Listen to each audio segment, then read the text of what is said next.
Welcome back to the deep dive. Today we're taking on a figure whose name, at least in the West, just sounds like pure power. And spectacle Suleiman the Magnificent. It does, but what's really fascinating and what we really want to dig into for you is what was behind that magnificence. It wasn't just about armies and gold. Right. To his own subjects, he had a completely different name. Kanuni, the Lawgiver. Exactly. So we're stepping into the 16th century, the absolute zenith of Ottoman power, to look at the machinery that made it all work, the legal system, the institutions he built. That's the core of it. We've got some incredible sources that really detail not just the big battles and the incredible mosques, but the deep, sometimes really paradoxical structures that he put in place. Structures built to run an empire that spanned 3 continents. Our mission today is to figure out how he engineered a system that was so powerful but also so durable. Well, you know, any great empire needs more than just brute force. It needs organization. Sure. And when Suleiman came to power, the empire was, it was primed for expansion. But it was his unique ability to synthesize all these different parts, the land, the sacred law, this incredibly loyal slave elite, that created a state that was not just powerful, but also remarkably resilient. Okay, so let's get into that right away. This idea of a shift from pure force to organizational genius. It starts in 1520. Suleiman takes the throne. And what's remarkable is that he's only 26 years old. Yeah, most rulers would still be fighting for their position at that age. Exactly. They spend years consolidating power, dealing with rivals. Suleiman just walks right into this moment of almost unparalleled strength. He didn't have to fight his brothers for the throne, which was a huge advantage. And he's not just inheriting a successful kingdom, he's inheriting a superstate, one that had, just recently doubled in size. It had, and that was all thanks to his father. Selim the First, Selim the Grim. Indeed. The Grim is a good name for him. He was famously brutal, but incredibly effective. He'd focused all his energy on the east and the south. Right, the Mamluks. The Mamluks. His victory at Redania in 1517 was decisive.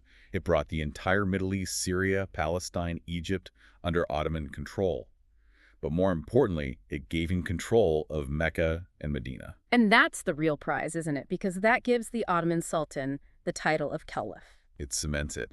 He is now, at least in theory, the political and religious leader of the entire Sunni Muslim world. So just to set the stage for you, Suleiman, at 26, starts his reign already holding the keys to Islam's holiest sites with the immense wealth of Egypt pouring into his treasury. It's an incredible starting position. And what's so interesting looking at the sources is the immediate contrast everyone drew between the father and the son. Selim the Grim was all about ferocity, right? Intolerant of any dissent. One source even says he was not given to sensuality, which I take to mean he was just purely focused on war. Absolutely austere. Suleiman was seen as the opposite right from the start. He was known to be knowledgeable, well-educated in poetry, law, the arts. He was described as slender, but tough. And he showed good judgment from day one. Immediately. One of his first acts was to release hundreds of Egyptian and Iranian merchants his father had imprisoned. It was a clear signal, a change in tone from pure conquest to governance, administration. So he's this intellectual with a warrior spirit, and he steps onto the world stage at this perfect moment. It's like a clash of titans. It really is. You have to picture the other rulers at this exact time. These are legendary figures. In Europe, you've got Charles V, the Habsburg Emperor. He controls Spain, Austria, the Netherlands, parts of Italy, the Holy Roman Empire. A massive global power. And then you have Henry VIII in England, who's just about to turn his own kingdom upside down. But even with those giants on the board, the sources are clear. The Ottoman Empire under Suleiman was poised to be bigger, more powerful than any of them. I mean, Charles V had a huge amount of territory, but it was a mess, wasn't it? A total mess. It was decentralized, politically fractured, and he was constantly fighting with his own princes over the Reformation. Whereas Suleiman's state was centralized, administratively unified, incredibly wealthy, and at that moment, militarily superior to anyone. He had a high-performance machine ready to go. Which brings us to this core idea for our deep dive, the analogy we want you to keep in mind. Right. To really get how he managed this colossal, multi-ethnic empire, you have to think of him as a master conductor of this vast, diverse orchestra. I like that. It's not just about being a general, it's about being a strategic artist. Exactly. His predecessors, like his father Selim, They provided the instruments, all that new territory, the powerful army. And they provided the sheet music, which was the Sharia, the sacred Islamic law. That was the foundation for everything. It was. But the Sharia alone couldn't tell you how to tax Balkan farmers and also regulate land ownership in Egypt. It was too broad. That's where the conductor comes in. He provides the tempo, the structure, the harmony. He takes all these different elements and makes them work together in a single powerful symphony. So his real genius wasn't in conquering, but in organizing, harmonizing. That's it. Taking ancient Turkic law, Islamic principles, and the Sultan's own decrees and weaving them into a single, cohesive working system. A system that was brutally effective. And to see that machine in action, you have to start with the tool he wielded best. The sword. He wasted no time at all, did he? Absolutely none. His few moves show a really strategic mind. He wasn't just grabbing land. He was eliminating threats and securing bottlenecks. He wasn't just sitting back and enjoying his father's conquests. He immediately went after places that had frustrated Ottoman rulers for decades. So what were those first two big targets? First up, Belgrade. He captures it in 1521. And Belgrade was the gateway. It was the gateway to Central Europe, a massive fortress on the Danube. Taking it removed this huge obstacle. It basically opened the door for all the campaigns that would follow. And then right after that, 1522, he goes for the island fortress of Rhodes. Now that seems like a different kind of target. It is, but it was just as vital for controlling the seas. Rhodes was the base for the Knights Hospitaller. Basically state-sanctioned pirates. Christian privateers, yeah. And they were a constant thorn in the side of the Ottomans. They were disrupting trade, raiding ships, attacking pilgrims. Taking Rhodes was something his great-grandfather, Mehmed the Conqueror, had tried and failed to do. So in just 2 years, he secures the land route into Europe and cleans up the sea lanes in the eastern Mediterranean. He secures his flanks. And with his core territory safe, he turns his attention to the campaign that would really define the next century of conflict. Hungary. Which brings us to 1526 and the Battle of Mohács. And this wasn't just a battle. It was a demonstration. Of sheer, overwhelming power. The sources call it a lightning campaign. It was. The Ottomans brought superior field artillery, and they had the disciplined firepower of the Janissaries. They just shattered the Hungarian army. And the Hungarian king, Louis II, was killed in the battle. He was. It was so fast and so total that it basically destroyed the independent kingdom of Hungary in a single afternoon. And that one battle just completely reshapes the map of Europe. Hungary gets partitioned. Right. The central part becomes an Ottoman province for over 150 years. The rest, the west and the north, falls under the control of the Habsburgs. And that, right there, kicks off this massive rivalry with the Habsburg dynasty, headquartered in Vienna. The fight with Charles V is now a real, boots-on-the-ground conflict. It's the central conflict of his reign. It defines Ottoman military strategy for generations to come. So Mohács didn't just win him territory, it gave him his greatest and most persistent enemy, which leads, pretty quickly, to the ultimate showdown. The First Siege of Vienna in 1529. This is probably the moment that looms largest in the Western imagination. The Ottomans are at the gates of the West. It was a huge psychological moment. It showed that no capital in Europe was safe. It marked the furthest that Ottoman land power would ever penetrate into Central Europe. The siege failed. They had to turn back. And this always feels like the moment where this unstoppable force meets an immovable object. Well, the object wasn't really the walls of Vienna. It was logistics and the weather. The classic imperial problem. It was all about the supply lines.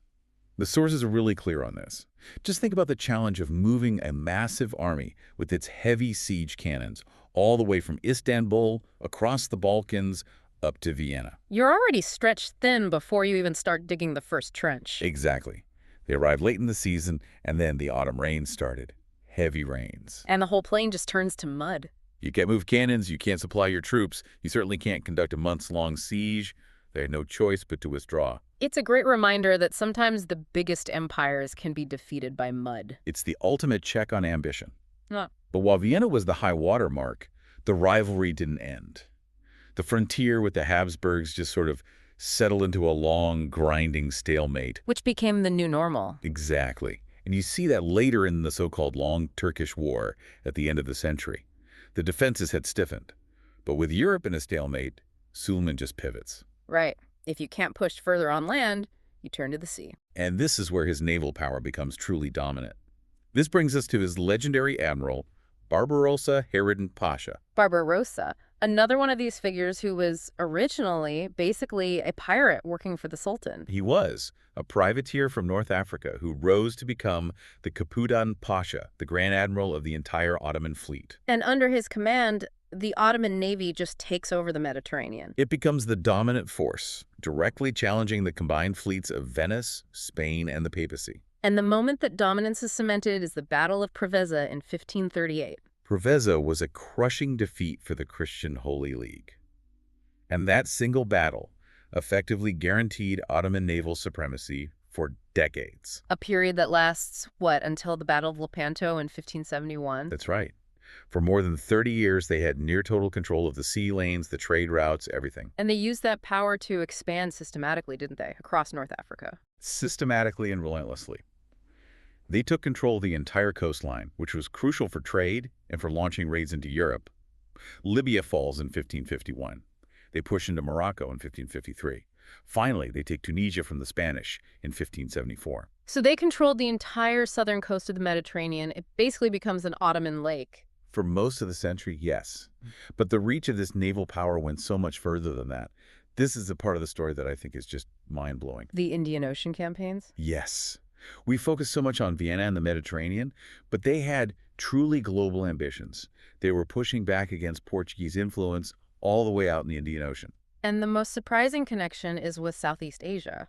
It's incredible. The Sultanate of Aceh, which is on the island of Sumatra in modern-day Indonesia. Thousands and thousands of miles from Istanbul. Thousands of miles. In 1565, they declare their allegiance to the Ottoman Empire and ask for help against the Portuguese. And the Ottomans actually respond. They do. By 1569, an Ottoman fleet of 22 ships arrives. They bring cannons, engineers, soldiers. They establish a real presence there, marking the easternmost point of Ottoman expansion. From the gates of Vienna to the shores of Sumatra, that is a truly global empire. It's just a staggering display of military and logistical power. It is. But you can't sustain that. You can't run an empire on that scale with just an army. You need a backbone, an organizing principle. And for Suleiman, that backbone was the law. And this is the most important leap you have to make to understand him. The West is obsessed with the Magnificent, the conqueror. But to his own people, to the people living inside his system, he was Kanuni, the lawgiver. That name tells you everything. His real legacy wasn't the battles he won, but the institutions he built. What was the goal of this massive legal reform? The goal was a complete overhaul, a codification of the entire legal system to meet the needs of this huge, modern, multi-ethnic empire. Because as the empire grew, it absorbed all these different places with their own legal traditions. You couldn't just have a patchwork of laws anymore. It was totally inefficient. You needed standardization. So he set out to harmonize everything. Which sounds almost impossible. I mean, how do you harmonize laws from nomadic Turkic tribes and sophisticated Byzantine cities? Well, he didn't do it alone. He worked very closely with the top religious official in the empire, the chief mufti, a man named Ibusud Effendi. An intellectual giant. Absolutely. And he provided the crucial religious legitimacy for what Suleiman was doing. Okay, so how did this actually work? You've got the sacred law, the Sharia, which is divine and can't be changed, but then you have the practical needs of running a state. And that's the genius of the system. The new legal code, the Kanun, it codified all the traditional sultanic laws, what they called Urf, or the dynasty's will. Yeah. And it made sure all of that was compatible with the Sharia. So they don't contradict each other. They work in parallel. The Sharia covers things like family law, inheritance, religious life. The Kanun covers things the Sharia doesn't explicitly deal with: taxation, land administration, criminal penalties, military regulations. And how did they make sure the Kanun didn't violate the Sharia? That was Ibusud Effendi's job. He would issue legal opinions, or fetvas, that essentially certified that the Sultan's decrees were in the public interest and didn't contradict Islamic principles. It's this brilliant synthesis. And what's fascinating is that the Kanun also pulled from these much older pre-Islamic Turkic traditions. Absolutely. It drew on concepts from the Yasa and Torah, which were ancient nomadic legal codes. So you have this incredible blend. Sacred Islamic law, the Sultan's personal decrees, and ancient Turkic custom, all woven together. It's a system that has something for every major group within the empire. And the practical impact was immediate and transformative. It standardized everything. Taxation was no longer arbitrary. Land ownership was clearly defined. Criminal justice was applied consistently from Budapest to Cairo. It must have created this incredible sense of stability and predictability. It was the operating manual for the empire. And the most stunning thing is how long it lasted. This legal framework was the foundation of the Ottoman state for more than 300 years. It was the score that the orchestra could keep playing even when the conductors who came after him weren't as good. Precisely. And speaking of the orchestra's players, maybe the most unique and controversial part of this whole structure was the elite that actually ran the state. The daring social experiment, the ruling institution. This is truly one of the most unique systems of governance in world history. The Ottomans intentionally created two parallel, often competing institutions to run the empire. On one side, you had the Muslim institution, the ulema. Right, the learned class. These were Muslim-born men trained in the Sharia who served as judges, scholars, and teachers. They were the religious and legal backbone. And running parallel to them, the ruling institution. This was a centralized, non-hereditary slave family built on the Devshirme system. They were the military and the bureaucracy. the Devshirme, the tribute of boys. This is what makes it so daring. This was the system of recruiting Christian boys from the empire's Balkan provinces. It's a system of power built on forced loyalty. These boys, usually aged 12 to 20, were taken as slaves of the Sultan, converted to Islam, and then given the best education and training the empire could offer. And their advancement was based purely on merit, not on who their father was. None of that mattered. If a boy was strong and athletic, he became a Janissary, one of the elite soldiers. If he was intellectually gifted, he went to the palace school and could rise up through the bureaucracy to become, potentially, the Grand Vizier, the second most powerful man in the empire. They were the Sultan's personal property, his color. They owed their loyalty to him and him alone. And the system was designed specifically to prevent a Turkish land-owning aristocracy from ever getting powerful enough to challenge the Sultan. And this is the key rule. The sons of Janissaries were not allowed to become Janissaries themselves. Generally, no. That Yeah. was crucial. You couldn't have this elite becoming a hereditary class. You had to keep refreshing it with new recruits from the outside, ensuring their only loyalty was to the man who elevated them. The sources get into the human side of this, too. Obviously, having your son taken was a source of immense grief for many families. Of course, heartbreaking. But the reality was more complicated. For a poor peasant family in the Balkans, this was also a path for their son to escape poverty and gain immense power and wealth. A path that was completely closed to them otherwise. Right. And there are even these incredible accounts of Turkish Muslim parents who envied this. They would sometimes try to bribe officials to get their own sons enrolled in the Devshirme to pretend they were Christians just so they could have access to that power. That tells you everything about how attractive this system was, despite its brutality. And the sheer scale of it is staggering. The estimates are that over 3 centuries, maybe 1 to 2 million Christian boys were absorbed into the Ottoman system this way. The flower of the Christian population, as one source calls it. But you mentioned this system created an inherent tension. A huge one. Yeah. Because you have these two great institutions. The ruling institution, staffed by these former Christians, was generally cosmopolitan, pragmatic, focused on running the state efficiently. And on the other side, the Muslim institution, the ulema, was deeply conservative, rooted in religious law, and very protective of its own power. So you had the two great parties of the state, the secular administrators and the religious scholars, constantly competing for the Sultan's favor. A balancing act. A very high-wire act. And as long as you had a strong conductor like Suleiman, it worked. But the conflict between these two groups really shaped the long-term future of the empire. It sounds like a system designed for maximum strength, but with a fault line running right down the middle.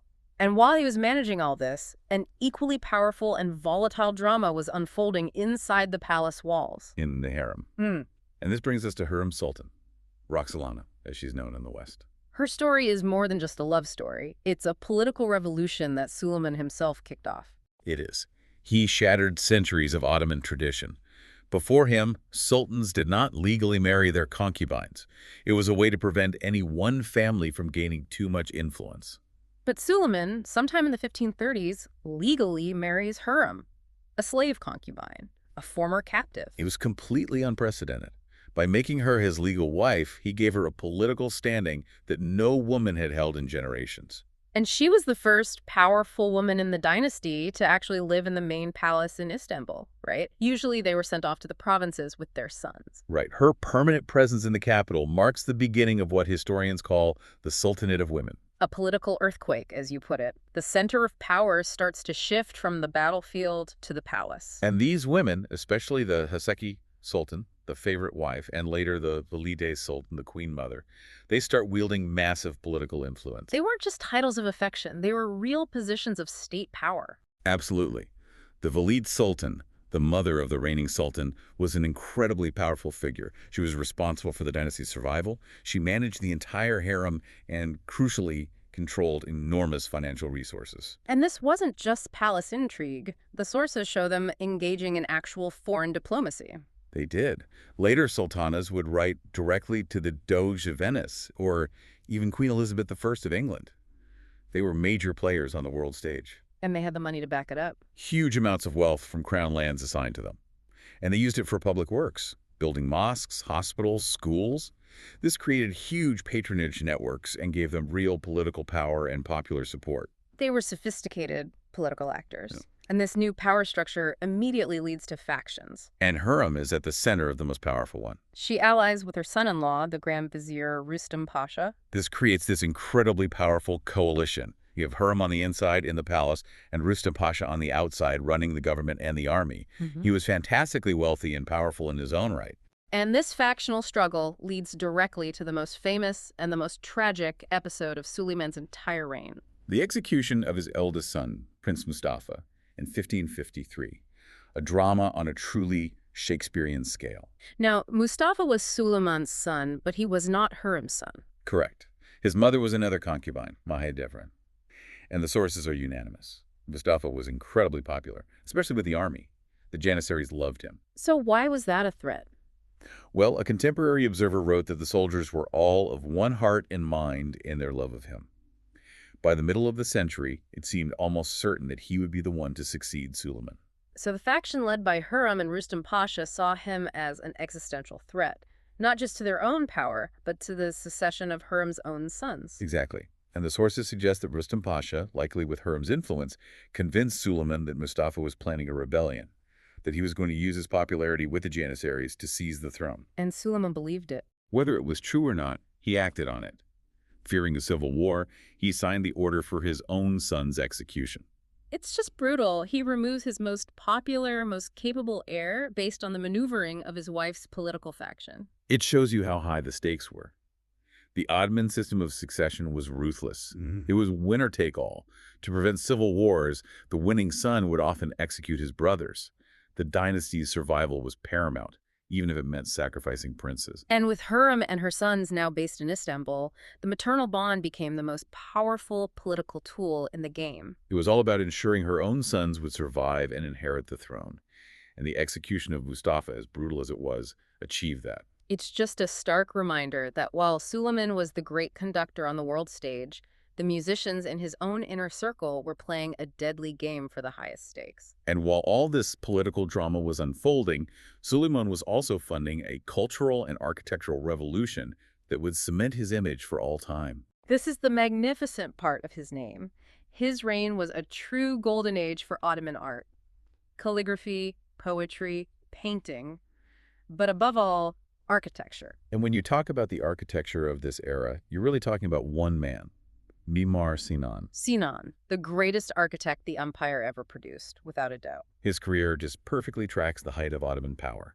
He was the chief royal architect for 3 different sultans and designed over 300 major structures: mosques, bridges, palaces, schools. And he himself was a product of the Devshirme system we were just talking about. He was a Christian boy from Anatolia, recruited into the Janissaries, started as a military engineer, and his genius for architecture just became undeniable. And his first great masterpiece for Suleiman was actually born from tragedy. It was. It was a memorial complex for Suleiman's favorite son, Prince Mehmed, who died very young. The Shahzad Mosque. And the sources say that this is where Sinan starts to grapple with the great architectural challenge of Istanbul, the Hagia Sophia. The Hagia Sophia, the massive Byzantine cathedral. Its huge central dome had been the benchmark for centuries. The question for every Ottoman architect was, can you build something that surpasses it? And how did Sinan try to do that with the Shahzad complex? Well, the Hagia Sophia's dome is supported by two huge semi-domes.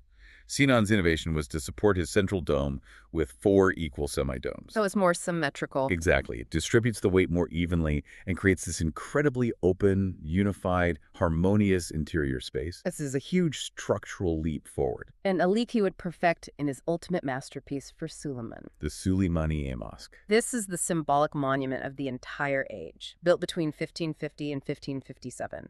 And its placement is everything. It's built on one of the highest hills in Istanbul, overlooking the Golden Horn. It dominates the skyline. It's a statement of imperial power and faith that you can see from anywhere. It's the conductor's symphony rendered in stone. It is. And these buildings, they weren't just Ottoman. They were a conscious synthesis of all the empire's legacies. You can see the nomadic Turkic influence, the monumental scale of the Byzantines, and the geometric beauty of the Islamic world. It's a fusion that creates this distinctly Ottoman identity. It's an identity that says, we are the heirs to all of these traditions, and we have perfected them. And these huge complexes weren't just for show. They were the heart of the city's social life. They were completely integrated. An Ottoman city was organized around these structures. You have the main congregational mosque, smaller neighborhood mosques, a bazaar for commerce, and bathhouses. The hammams, they were so important, especially for women. Incredibly important. For men, you had coffee houses and the marketplace. But for women who were largely excluded from that public sphere, the bathhouse was the main social outlet. It was a legitimate public space where they could gather, exchange news, and maintain their social networks. So even these awe-inspiring imperial monuments were deeply connected to the daily lives of the 25 million people in the empire. It was all part of that same ordered, comprehensive system. The buildings were the physical expression of the Kanun. Order, service, and harmony, all made tangible. It's impossible to discuss such a long and brilliant reign without talking about how it ended. And he ended it just as he had lived it, on the battlefield. In 1566, at the age of 71, he leads his final campaign, the Siege of Szigetvar in Hungary. He was old, he was sick, but he was still leading the army from the front. And he died in his tent during the siege. But his death was kept secret. For 48 days, it was a critical military secret. The siege was still going on. If the army, especially the Janissaries, found out the Sultan was dead before victory was secured, it could have led to panic, mutiny, total collapse. So they propped him up, essentially. The Grand Vizier ran the show, issuing orders in the Sultan's name until the fortress fell. It just shows you how central the Sultan's physical presence was to the stability of the entire system. And when the news finally broke, the world was looking at an empire of just staggering size. 3 continents, 25 million subjects. His reign was, without question, the classical apogee of Ottoman power, the peak. Every single reign that came after would be measured against his. And for a very long time, the traditional historical view was that his death marked the beginning of the end, the start of a long, slow decline. That was the narrative for centuries, especially in the West. But modern historians, looking at the actual Ottoman archives, have really challenged that idea, haven't they? They have, strongly. The idea of an immediate decline after 1566 just isn't supported by the economic or administrative data.